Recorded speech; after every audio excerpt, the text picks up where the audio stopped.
Good afternoon. Today we are going to study about standard fifth subject topic है decimal fraction. Decimal fraction याचा अर्थ होतो मुलांनो दशांश अपूर्णांक. तर दशांश अपूर्णांकाच्या या आधी आपण काय पाहिलं होतं मुलांनो की आपण चार्ट बघितला होता आणि त्या चार्टमधून आपण रुपयाचं पैशात, पैशाचं रुपयात, मीटरचं सेंटीमीटरमध्ये रूपांतर कशा पद्धतीने करायचं हे बघितलं होतं. तर आज आपण बघा मुलांनो, आज आपण हाफ, क्वार्टर आणि थ्री क्वार्टर. हाफ म्हणजे अर्धा, त्यानंतर क्वार्टर म्हणजे तुमचं पाऊण आणि थ्री क्वार्टर म्हणजे तुमचा पाऊण. या पद्धतीने आपण पाहणार आहे. बरोबर. हाफ म्हणजे अर्धा. समजा आपण एक भाकर घेतला तर एका भाकरीचे आपण किती तुकडे केले? दोन. बघा हा जो रंगवलेला भाग आहे हा काय आहे की एक भाकर आहे, किती भाग केलेले? दोन भाग केलेले आहेत. आणि 1/2 म्हणजे अर्धाचं 1/2 अशा पद्धतीने त्याचं काय करतात? लेखन करतात. त्यानंतर आहे क्वार्टर. क्वार्टर म्हणजे काय? पाव. आता क्वार्टर बघा एक भाकर आहे आणि ते एका भाकरीचे किती भाग केलेले आहे? 4. आणि 4 पैकी किती भाग रंगवलेला आहे? एक भाग रंगवलेला आहे. म्हणजे त्याच्यातला एक तुकडा म्हणजेच आपला काय झाला तो 1.5 म्हणजे किती आपला क्वार्टर. त्याला म्हणतात क्वार्टर. क्वार्टर म्हणजे त्याला पावाचं म्हणतात. Three quarter. थ्री क्वार्टर म्हणजे काय मुलांना? तर पाऊण. तर त्याचं लेखन कशा पद्धतीने करतात? 3/4 म्हणजे 3 हा अंश आणि 4 काय आहे? छेद आहे. बघा एका भाकरीचे किती तुकडे केलेले आपण? 4. त्यापैकी किती भाग रंगवलेला आहे मित्रांनो? तर त्याच्यापैकी 3 भाग हा रंगवलेला आहे म्हणून त्याला पाऊण असं म्हणतात. बघा मुलांना, तर आपण यात काय पाहत आहे कारण याच्यामध्ये आपल्याला काय करायचं? याचं दशांश अपूर्णांक म्हणजे डेसिमल फ्रॅक्शन मध्ये आपण कशा पद्धतीने लिहू शकतो ते आपण आज पाहणार आहे. तर बघा मुलांना, त्याच्यामध्ये जर तुम्हाला अशा पद्धतीने जर लेखन आलं की वर्ड्समध्ये आपल्याला तुम्हाला काय करायचं आहे ते डेसिमल फ्रॅक्शनमध्ये त्याचा जो अपूर्णांक आहे तो लिहायचा आहे. तर कसं लिहिणार? 1/4. बघा एक पूर्ण आहे 1/4. क्वार्टर म्हणजे काय होतं? आपण पाव. म्हणून काय लिहिलं आपण? 1च्या पुढे 1/4 असं लिहिलेलं आहे. म्हणजे त्याला क्वार्टर असं म्हणतात. मग नंतर सेकंड आहे 1.5. 1.5 हाफ म्हणजे किती आपला? अर्धा.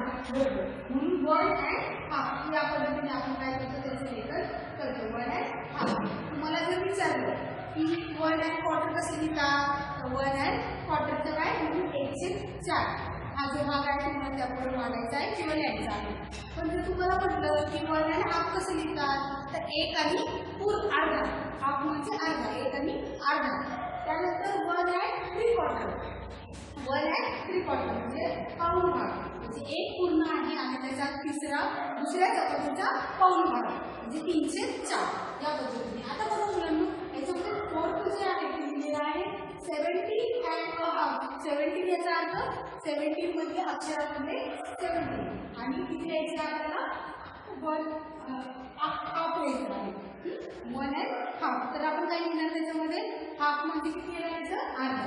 या पद्धतीने 1 आणि 17 आणि अर्धा म्हणजे 17 चपात्या घ्या किंवा 17 आंबे घ्या आणि त्याचा कोणता दुसरा आहे अर्धा आंबा. या पद्धतीने म्हणजे आपल्याला काय करायचं आहे की जे आपल्याला डेसिमल फ्रॅक्शन दिलेलं आहे, जे वर्ड्समध्ये लिहिलेलं आहे ते आपल्याला काय करायचं आहे? अंकामध्ये मांडायचं आहे.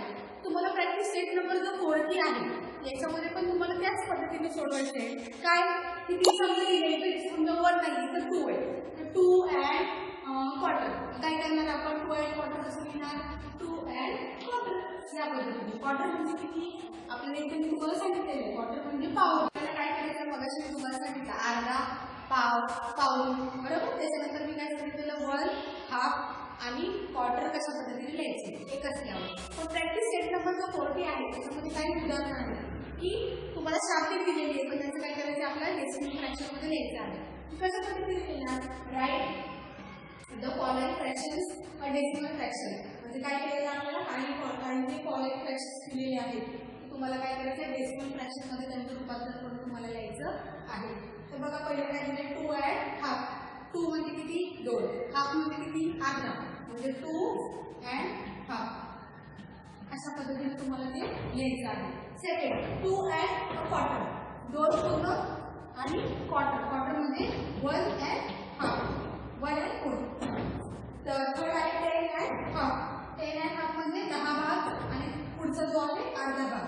आणि 1/2. या पद्धतीने तुम्हाला सगळी गणित काय करायचं मुलांना आपण त्याच्यात बघत आहे ॲडिंग डेसिमल फ्रॅक्शन. ॲडिंग म्हणजे काय करायचं आपल्याला ॲड करायचं आहे म्हणजे त्याची बेरीज करायची आपल्याला.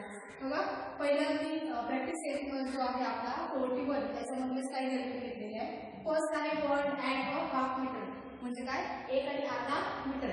त्याच्यानंतर 1.5 आपण लिहून घेऊया 1.5 मीटर. दुसरा आहे 2.5 मीटर घेतले. 2 म्हणजे 2.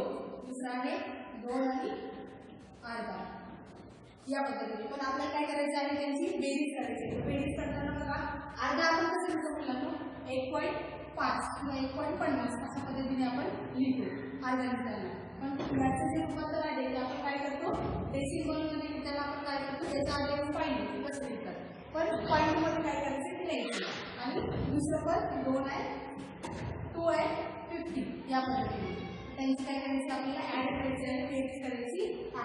मग आपल्याला किती डेसिमल फ्रॅक्शनचे पॉईंट घेऊन घ्यायचे बेरीज करायची 5 and 5 10 0 आता आपला वर आलाय.